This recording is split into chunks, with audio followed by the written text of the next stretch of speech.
Asi chimbori chii chaizvo kuti munhu anosvika pakurepa mwana wake waakazvara? Kuti mushonga here? Mweya rudzi chaizvo unenge wabata munhu pakusvika pakubata mwana wako chibharo?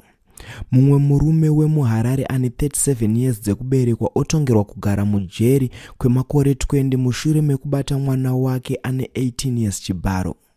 Kusangana kwatikuita zvakare pano paZim Witness TV patinokupai nyaya dzakasiyana siyana, uye kana kari kekutanga kusvika pano ndinokumbira kuti ungobaya button rekusubscribe kuitira kuti usarasikirwe nema-updates atinokupai pano. Murume wemuHarare otongerwa kugara mujeri kwe27 years. Murume uyu anonzi iye akatora mwanasikana wake uyo aigara nasisi vake kuEpworth kuti aende naye kwaanogara muEpworth makare imomo.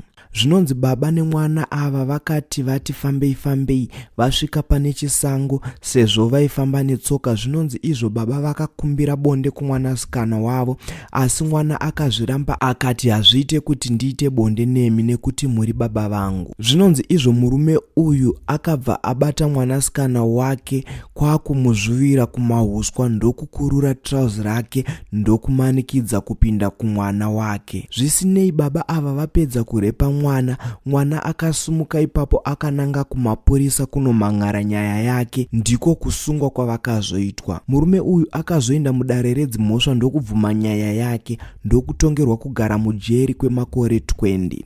So muri Zimbabwe ngatisangane mucomment section muchitiudzawo maonero enyu kuti ndana baba rudzii vanosvika pakuzoda kurepa mwana wake biological daughter kuzosvika pakuda kurara naye. Mushonga here? Imhiko here? Chimbori chi? Inzara?